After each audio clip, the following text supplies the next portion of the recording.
Ready. So okay, so మీ ఇంట్లో కానీ ఇప్పుడు మీరు ఉంటున్న చోట కానీ అంటే బ్యాచిలర్స్ అయితే మీరు చేసుకుంటారు నాకు తెలియదు, కానీ మామూలుగా వంటలో ఎవరు చేస్తారు? మీరే చేస్తారా, ఆడవాళ్ళు చేస్తారు ఇంట్లో? షూరా? పక్కన అంటే కూరగాయలను ఎవరు తీసుకొస్తుంటారు? మీరు తీసుకొస్తుంటారా? నిజం? నిజమైన ఎక్కడ వీళ్ళ సతీ వాళ్ళు ఎవరున్నారబ్బా, వీళ్ళ వైఫ్ నుండి ఒకసారి చేతులు ఎత్తండి నిజమేనని. కూరగాయలు వాళ్ళే తీసుకొస్తారా? అబ్బా ఇద్దరు ఎందుకు పరుగు కూడా ఎత్తినట్టున్నారు వాళ్ళిద్దరు కూడా. రెడీ. సరే కూరగాయలు తీసుకొచ్చేది మీరే కాబట్టి ఫస్ట్ మీతోనే మొదలెడతారు. ముందుకు రా అన్న. దొరికితే దొరికింది సంచని చెప్పి వేసుకోవడం కాదు, కూరగాయల పేర్లు కూడా తెలిసి ఉండాలా. ఓకేనా?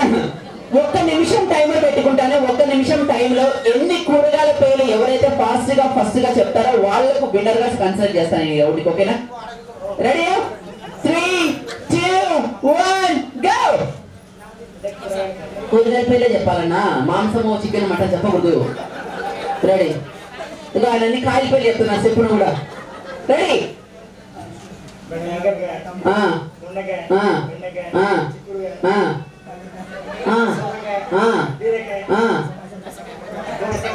అందరూ అందుతున్నారా వాళ్ళ ఇంటికి వెళ్ళి వంటలు?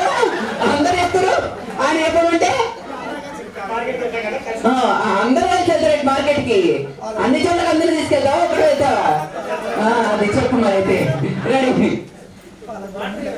ఇది చెప్పారండి, చెప్పండి ఇంకా మిగతాటివి. కాయల దగ్గర ఆగిపోయారా మీరు? ఓకే. ఏందో శివన్న కాదు, ఇవి మాత్రమే తింటానంటే ఓన్లీ కాయలే తింటావు నువ్వు, ఆకుకూరలు పప్పుకూరలు తినవా నువ్వు? సంతోషం. 5. మీ పేరండి? రామనరా అన్న? రామచంద్రి అన్నారా? ఏం చేస్తుంటావు రామచంద్ర అన్న? నీకు ఇష్టమైన హీరో ఎవరు? అబ్బా అవునా, నీకు ఇష్టమైన హీరో నువ్వే. నీ స్టైల్ ఒక డైలాగ్ చెప్పేదా? చెప్పు. నలుగురికి నచ్చండి, నాకే నచ్చదు. ఆ పాట గురించి చెప్పమన్నా, పాటను మాట రూపంలో చెప్పమన్నా. డైలాగ్ చెప్పు. నలుగురికి నచ్చనిది నాకు నచ్చది అని అడగా నేను. డైలాగ్ చెప్పు. ఏం చెప్పాలి మేడం డైలాగ్ అంటే? ఓ పని చేయనా, శివకుమార్ అన్న డైలాగ్ చెప్పున్నా. లేకపోతే ఏమడుగుతావు? డైలాగ్ చెప్పమంటే ఏం చెప్పాలని అడుగుతా.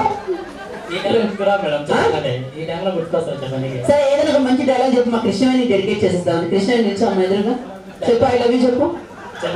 చెప్పు. వదినా శ్రావణ వదినా కదా, అలా తిరిగి ఒకసారి చెప్పు.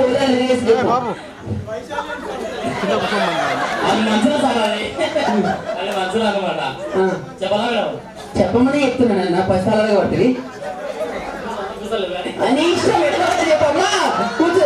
ఏ రోజైనా నీకు పెళ్లి అయ్యాలని చెప్పాను, ఇంటికి వెళ్ళిన తర్వాత నీకు పెళ్లి తీస్తానే చెప్పు. I love you madam. Happy friendship day, happy Diwali. అంటే సెకండ్ నుంచి కాదు, కాస్త ఫీల్ తో ప్రేమతో ఒక పాట, ఒక డైలాగ్, ఒక ఎక్స్ప్రెషన్ ఇచ్చి చెప్తే మా కృష్ణవేణి ఇంప్రెస్ అవుతుంది. తను ఇంప్రెస్ అవ్వకుండా మేము పాస్ చేయము. మేడం ఇలా సెకండ్ వదిలేటట్టు లేదు. మనీష్ ఇవ్వండి మైకు. ఏం చేస్తా అంటావు నువ్వు? పెళ్లి చేసుకుని పిల్లలు కన్నా తప్ప ఏం చేస్తావు చెప్పు. ముందుకురా. సో వదిలేడుంది, వదిలేకుండా వచ్చిందా వదిన? రాలే? అబ్బో ఇక్కడ కూడా ఎదురు తలకాయనప్పుడు నేను పక్కన పెట్టి వచ్చిన ఇట్లా అంతేనా? కానీ నాకు మహేష్ గారి గురించి ఒక విషయం తెలిసిందండి. ఎప్పుడు వదిలి వచ్చినా సరే కళ్ళలో పెట్టుకుంటూ ఉంటాడంట. ఎందుకని చెప్పి అడిగితే డాక్టర్ చెప్పాడంట, తలనొప్పి వచ్చినప్పుడల్లా కళ్ళజోడు పెట్టుకోని చెప్పాడంట. అందుకని కళ్ళజోడు పెట్టుకుని ఉంటాడు కదా నువ్వు. అంటే భార్య తలనొప్పి అనే విషయంలో లేదా? సరే నీకు ఇష్టమైన హీరో ఎవరు? రవితేజ, మాస్ మహారాజ్. ఓకే, ఆయన స్టైల్ ఒక డైలాగ్ చెప్పు. ప్రీమియరా? ప్రీమియర్ కాదే, ప్రిపేర్ అవ్వడం అంటారు దాన్ని. ప్రీమియర్ అవ్వడం అనమని. సరే డైలాగ్ చెప్పదు కానీ ఆ గాజువాక కండక్టర్ పాట పెట్టు రవితేజ గారిని. రెండే స్టెప్పులు డైలాగ్ అవ్వచ్చావా? శివకుమార్ గారు మీరు వచ్చారు అమ్మా, తెలుగు వదిలిపెట్టావు. అందరు రావాల్సిందే పైకి. వేస్తారు, ఆయన వేస్తారు, మీరు కూడా వేయండి. కూరగాయలకు అందరూ తీసుకెళ్ళిన